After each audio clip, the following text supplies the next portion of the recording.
Hello and welcome to the JSA Studio. I am your host, as always, Nathan, and today, sadly, I am coming at you with another Michigan football is cooked style of video.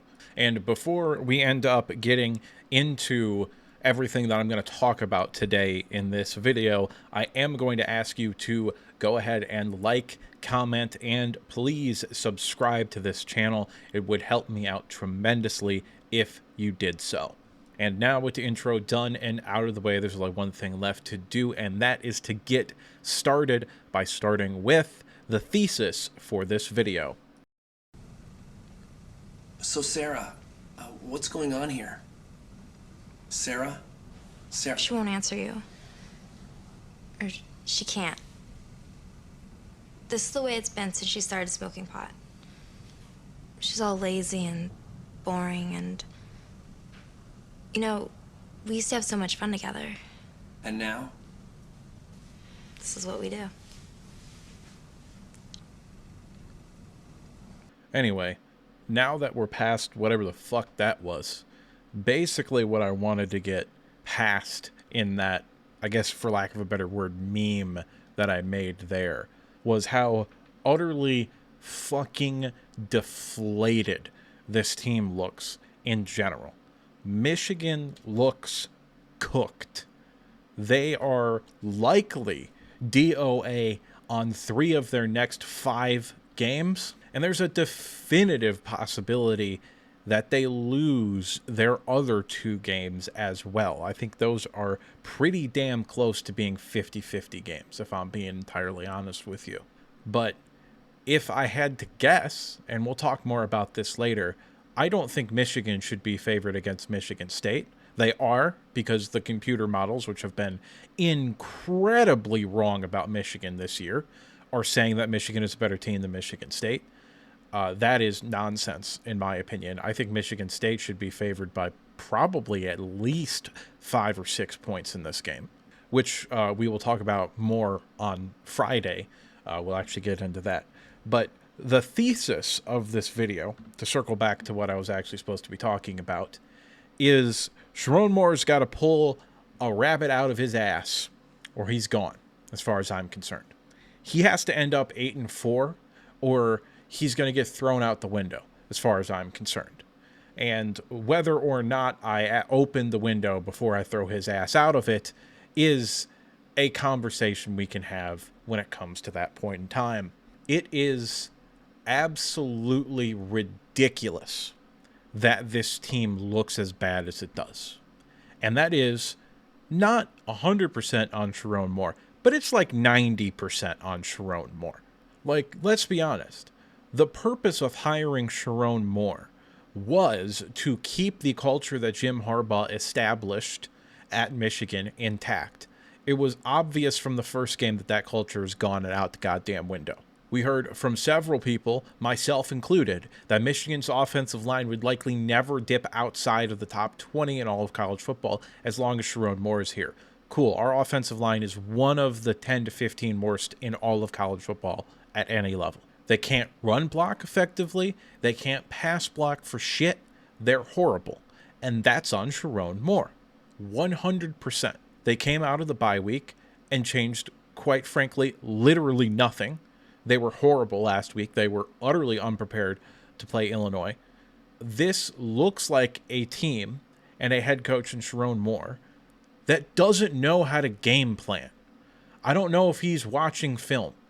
Like, genuinely. That's what this team looks like, especially offensively. And one of the most damning things about this whole situation with the offense and Sherrone Moore called plays the past 2 years at Michigan. What the fuck are you doing letting Kirk Campbell still call plays? I get it, at the beginning of the year, you promoted him to offensive coordinator, you wanted to call plays. He is very clearly inept at calling plays and formulating an offensive game plan. You should step in. That's what a good coach would do. He would be like, hey, I made a mistake. I'm going to take over. I'm going to call plays. All right? But Sherrone Moore isn't a good coach, or at least a head coach. He's not a good head coach. So he's not doing that. If he was a good head coach, he would have taken over the play calling, and he would have said, cool, I'm not going to throw the ball more than 10 times a game. And that's the end of it. We're not throwing the ball at most 15 times a game, no matter how far down we get, because we are allergic to the concept of the forward pass. And before we get further into this video here, because I am going to talk about coaches other than just Sherrone Moore, but this section here is me establishing the thesis of this video and also just kind of talking about how utterly dumbfounded and disappointed I am in Sherrone Moore. But I am going to circle back to Sherrone Moore here. I am going to talk about him a little bit more after I talk about his two coordinators here. And we'll start with the man of the hour here, Wink Martindale. Now, he honestly wasn't that bad this past week. If you hold an offense like Illinois, that is a good offense, and you hold them to 21 points, you should have a pretty decent chance to win the game, especially given the fact that we turned the ball over so much and in such horrible spots for the defense that we practically gifted them 14 points this past week.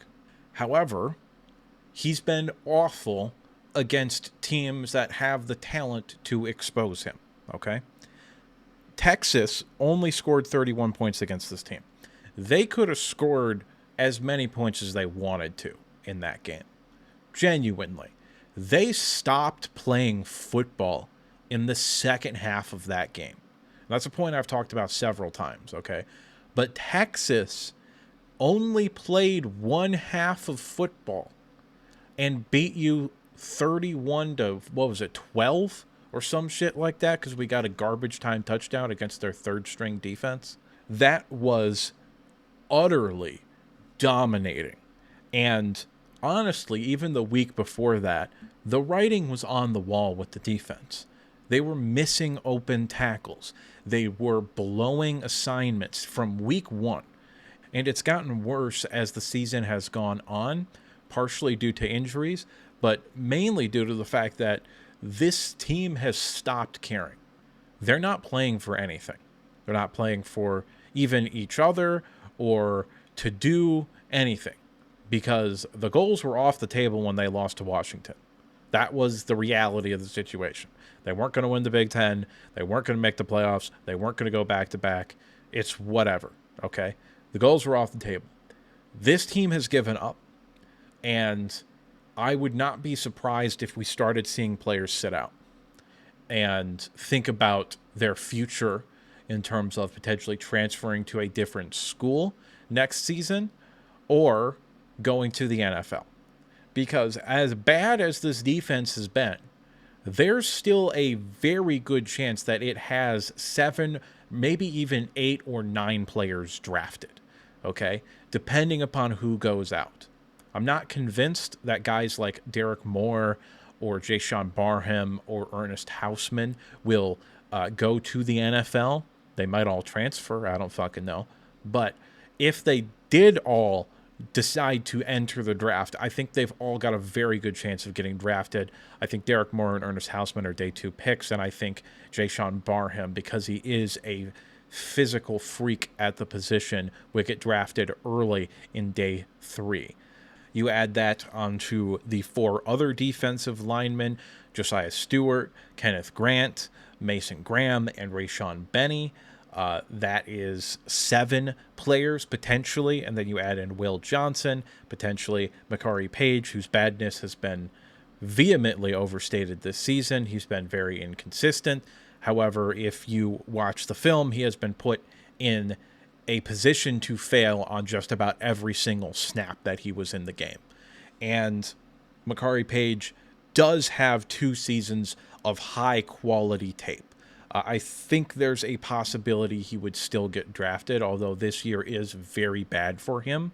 I wouldn't say it's greater than 60 or 70% that he gets drafted, but I would not be surprised if a team looks at the tape from last year and the 2022 tape and says, hey, that's maybe a borderline day 2 pick caliber of player, I'll take a shot on him in the 6th round. We'll let him play special teams for a few years. Maybe he can develop into a starting safety. So that's, what are we at? 8 and Will Johnson and Makari Page, and then potentially Rod Moore. I think if he went out last year, he would have been an early 2nd round pick. I think if he goes out this year, I think he's still probably looking at that early day 3 sort of position because he didn't play last year, or this year. He didn't play this year, I should say. I was thinking of being in the offseason, in which point this year would be last year. However, I still believe with how good the tape was the previous 3 seasons for him that he would get drafted. And that's just the defense, okay? This is a very, very talented team and a very, very, very, very talented defense specifically. There is no reason why this team shouldn't have a top 10 defense in all of college football. They don't have a top 10 defense. They probably don't even have a top 40 defense in college football. If this team didn't have Josiah Stewart, this is not a good defense. Like, this isn't even an average defense if they don't have Josiah Stewart, probably. And because there is so much returning from last year, I can say with a degree of certainty that is, generally speaking, very rare when we're talking about sports, that it is nigh 100% on the coaching and the game planning and just the coaches in general in terms of how poorly this defense is playing. And that is unacceptable for the highest paid defensive coordinator in college football. Now, I've gone on record before, and it is still true, that the Wink Martindale hire, on paper, was not a bad hire, okay? He's coached elite caliber defenses at the NFL level, and when he struggled, it was honestly kind of understandable why he struggled. However, in his return to college football, which he hadn't been in for like 20 years, he's lost the plot completely. So enjoy the $2.4 million, man, because you're getting thrown out the goddamn window at the end of this season, regardless of what happens to Sherrone Moore. You're done. You will not be the defensive coordinator at the University of Michigan next year. Moving on to the offensive coordinator, Kirk Campbell. And I have less to say about him because even if you don't watch film, even if you don't understand football at a higher level than most people, you can still tell that Kirk Campbell should not have this job. That is how inept he has been as an offensive coordinator and a quarterback coach, because I think that's lost in this equation as well. He is also the quarterback's coach. So early on in the season, when I was talking about Davis Warren and about how he didn't read the fucking field, and like literally you could, every single passing play, you could see his head being perfectly still, staring at one guy, that's on Kirk Campbell. 100%. He's the position coach. Alex Orji comes in and his fundamentals are whack, and he can't do anything other than throw a laser every time, and he doesn't know how to read the field. Guess what? That's on Kirk Campbell. He's the quarterback coach. Jack Tuttle comes in, and he can't do shit either. His feet aren't good. He's not talented. He's running when he doesn't need to be. He's not taking care of the football when he's running. He's fumbled twice in 2 games as a quarterback that shouldn't be scrambling. Guess what? That's on Kirk Campbell now, isn't it? Because he's the position coach.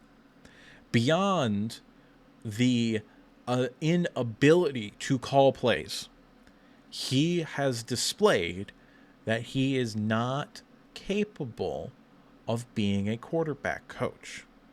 And to illustrate that point even further, a lot of you took exception to my evaluation of J.J. McCarthy in the context of the NFL draft because he was extraordinarily raw. Now, he got exactly 1 offseason of competent quarterbacking, and he looked like a completely different fucking player during the preseason for the Vikings. Now, unfortunately, towards ACL, so we don't get to see him in action. Sam Darnold is actually playing really well, so I'm not sure we would have seen him either way. However, the leap that he made from junior year at Michigan to first preseason game is so unbelievably massive that he was probably starting from a lower point than I thought he even was. And, in hindsight, hiring this guy to be your offensive coordinator was probably not a good idea. He never called plays. He never game planned before in his entire goddamn life. He's always been either an analyst or a position coach. And I can't believe I didn't see this coming, because the writing was so clearly on the wall that this was going to be a fucking failure offensively.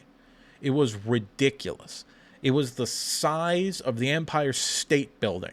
That's how obvious it was that this was going to fail.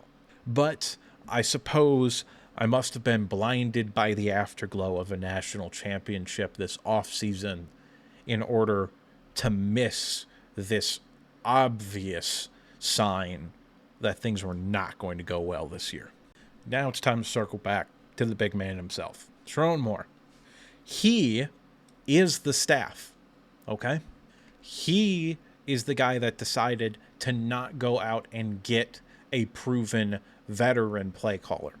He is the guy that went out and decided to hire Wink Martindale. And even though I think it still looked good on paper, and I understand the theorem behind it, I get it, I understand it. I am a almost 27-year-old fat guy on the internet who quite literally lives in his parents' basement. Sherrone Moore is a Power 5 head coach for the returning national championship team, okay? He should have been able to figure out that this wasn't going to fucking work. Like, if I miss it, who gives a fuck? I'm just some asshole on the internet. That's the entire shtick of this goddamn show. In fact, one thing I forgot to talk about with the Wink Martindale thing. Everybody's saying that Wink Martindale is the new Don Brown. Wink Martindale is significantly worse than Don Brown ever was at Michigan. Don Brown sucked at playing Ohio State when everything about Michigan sucked about playing Ohio State, okay? Was he a major reason why they lost those games? Yes, that's a fact of reality, okay? Did he, for 11 other games of the regular season, put together a consistently top 20 defense throughout his entire time at the University of Michigan? Yes, he did. Sherrone Moore is not fielding a top 50 defense in college football this year. And Wink Martindale is the sole reason why they are not doing it. Because you can't blame the talent of the roster. This, according to the talent index that ESPN does, using the 4 major recruiting sites average of the recruiting rankings, was the 16th most talented roster in all of college football. And guess what? It's significantly more talented than that.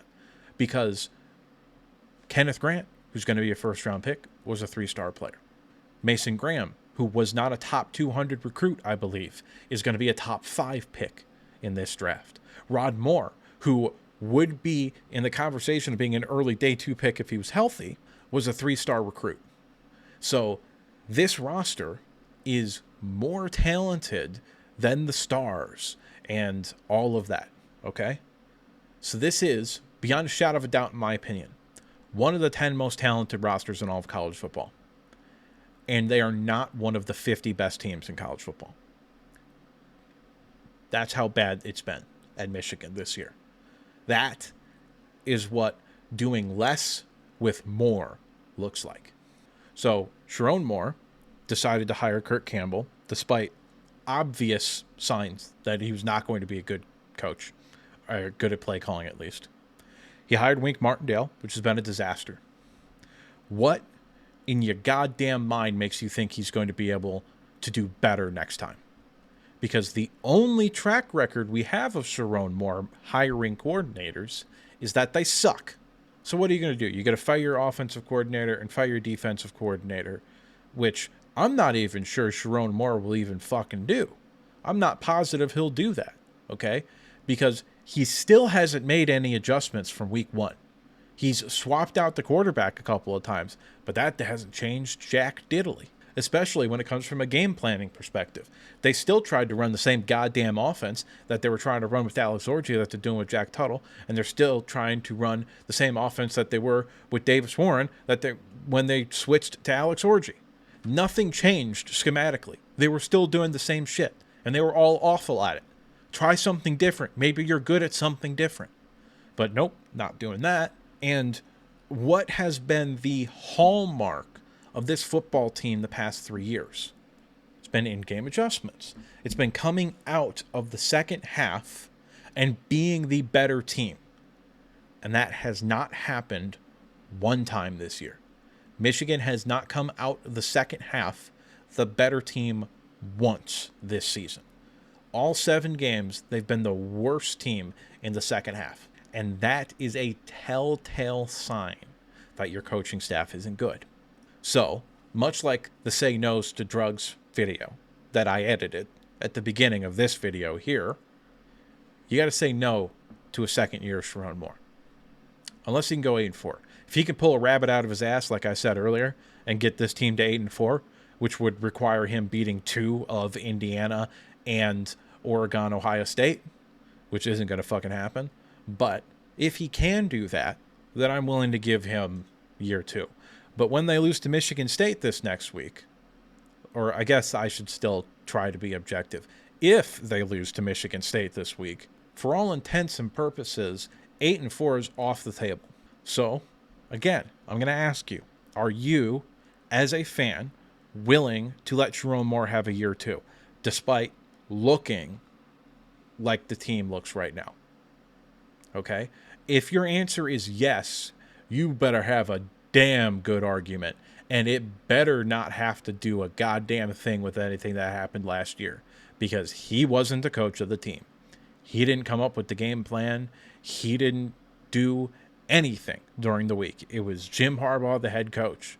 And I knew that was a weak argument. I said it was a weak argument in several videos, okay? Because he wasn't the coach of the team. I don't give a shit that it says he won the game in the record books, which is nonsense. I don't even think it does. I think he's 1-0 as a head coach before this season, because he was the head coach against the second week last year, I think. I don't fucking remember what game it was. It doesn't matter, okay? He is indefendable, in my opinion. I do not believe that you can make an argument that Sherrone Moore should still be here next year, because he will never, and I mean this, never have a defensive roster as talented as this one. Never. Okay? This defense might have 5 first-round picks on it. Okay? That's insane. Actually insane. Okay? But if you want to take a shot at it, go for it. The comment section is free. But I'm just going to be honest with you. I don't think a good argument for Sherrone Moore coming back exists. Even though they might get a 5-star offensive tackle to commit to this team, I don't give a fuck. He can walk. 90% of the commits can walk. I don't really care, because I don't think this coaching staff can develop them into anything. So I am done with this staff. I'm done with Sherrone Moore. If he returns for next year, I'm not sure that I can be fully on board with Michigan football again. Now, the good news is I'm recording this at 12:55 a.m. on fucking Monday. I guess it's Monday now. But yesterday, I suppose, Michigan basketball played. So at least we've got that to look forward to, because they looked really good. In fact, they dramatically overperformed expectations per Ken Palm. They were 19-point favorites. They won by like fucking 40 or whatever it was. And that leads me into the guy who hired Dusty May, the new head coach for the University of Michigan basketball team, as well as the whole institution as a whole. Now, whether or not Dusty May ends up working out as the head coach for the University of Michigan basketball program is completely and utterly irrelevant to my opinion about Warde Manuel. Because the fact remains, he completely botched Jim Harbaugh. He completely botched the coaching search after Jim Harbaugh left. And he also has fucked up plenty of other sports. He is the one that hired Juwan Howard. He's the one that left Chris Babkich, the baseball coach, leave. And flying a little bit under the radar, he hired a hockey coach that then had to be fired less than a year into his reign as the hockey coach because of scandal. So just because a blind squirrel might have found a nut in Dusty May does not mean that Warde Manuel is not what he is. And that is the worst athletic director at the Power 4 level. So, even if we fire Sherrone Moore, I do not particularly have a whole lot of confidence that Warde Manuel is going to hire somebody worth a goddamn. Because he absolutely botched the Jim Harbaugh situation. Because the fact of the matter is that with Jim Harbaugh, everybody knew he was going to the NFL. It was effectively a done deal. Now, unfortunately for the college level, the NFL's coaching carousel season starts like 2 months after college football's, okay? So I get that Jim Harbaugh really probably couldn't have left before when he did.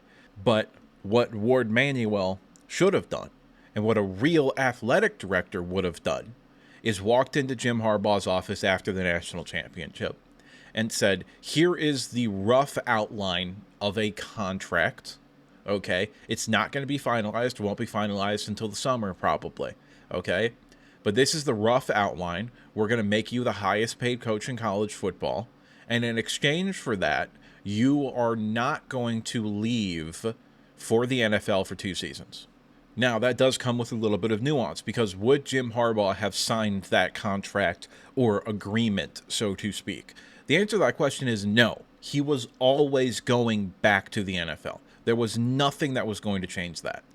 But what a real athletic director then would have said, okay, you're going to the NFL, make the announcement because I need to begin the coaching search. And then that day, you start interviewing candidates. You start looking into who you're going to replace Jim Harbaugh with.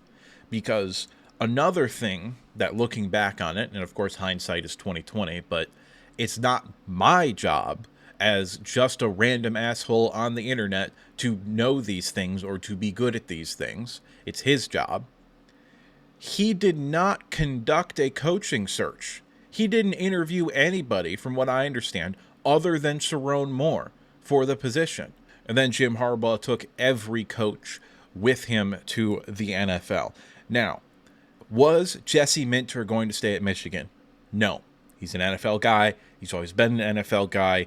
And there is not a coach at the college football level, especially if they aren't a head coach, that would not take a job in the NFL that was offered to them. I mean, there might be one or two. Like, I'm not positive Kirby Smart is going to go coach the Browns if they offer him the job, okay?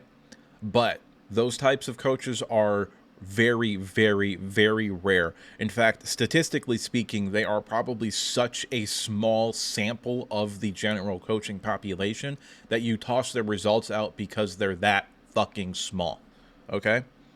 So was Jesse Minter going to stay? No. Could you have convinced him to stay if you did what I wanted you to do and offer him the head coaching spot? Maybe. But even then, I think you still would have had to worry about the NFL coming calling. So the answer was most likely, in my opinion, the hiring of somebody outside the program. And last offseason, Washington had a coaching search, Alabama had a coaching search, Michigan had a coaching search, okay?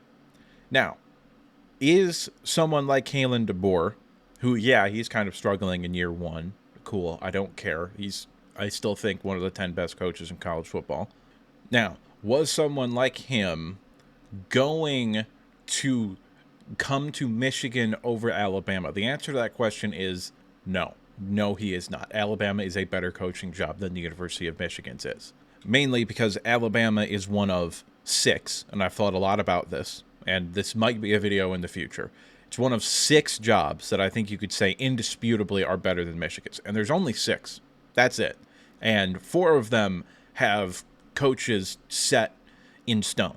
So, if Michigan normally were to have a coaching search, there's a very good chance that they're the biggest guy on the block and that they can kind of go get the top candidate if they want to. Warde Manuel, in maybe the only offseason where Michigan wasn't the top dog, didn't interview fucking anyone.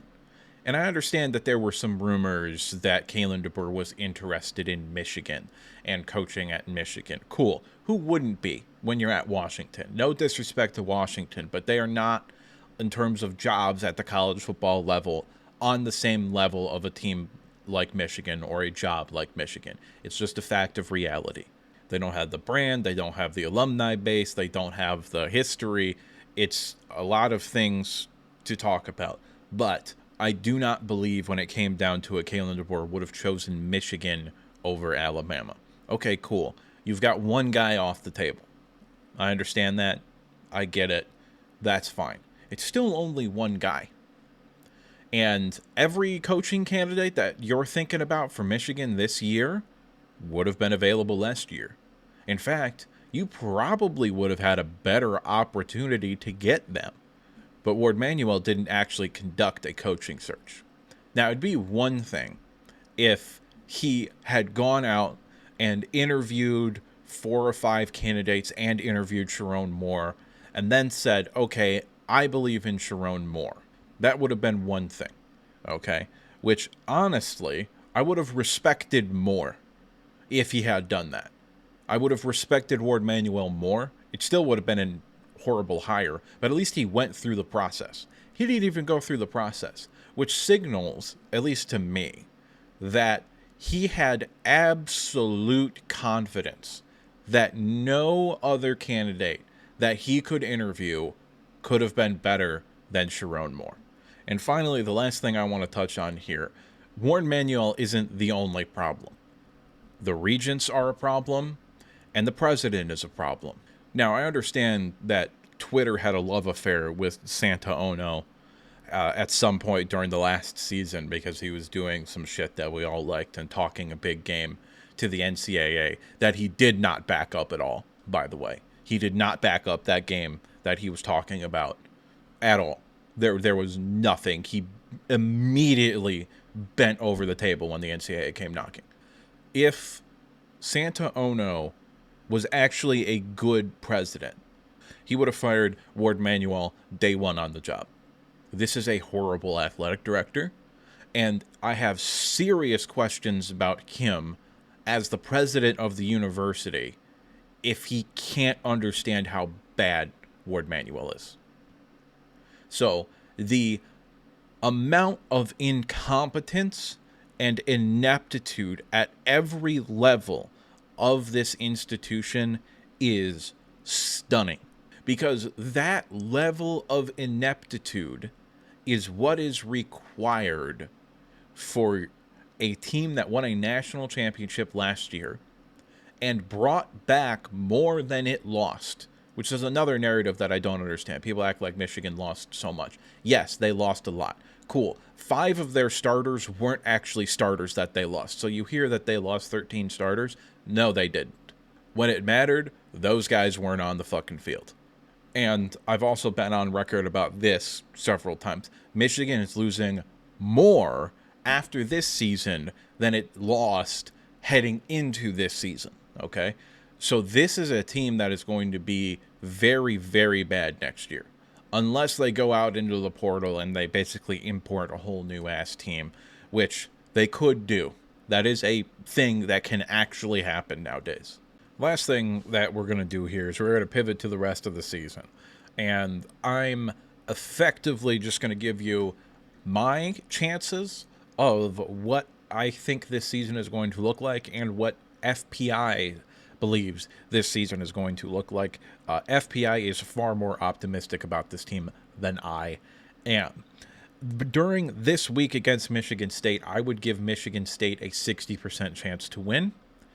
Next week against Oregon, I would give Oregon a 99% chance to win. I would give Indiana a 95% chance to win.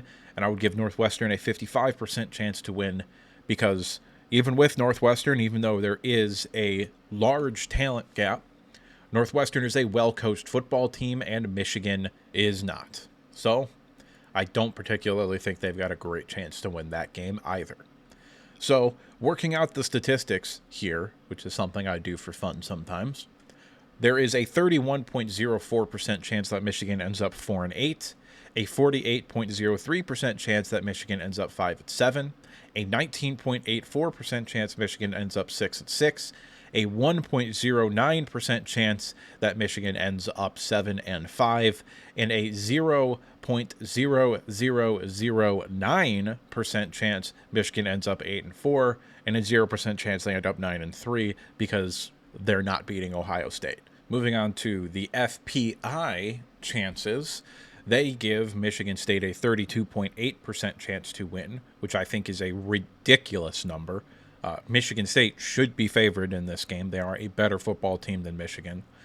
They give Oregon a 77.1% chance. If that game was at home, I believe it would be in the 90th percentile.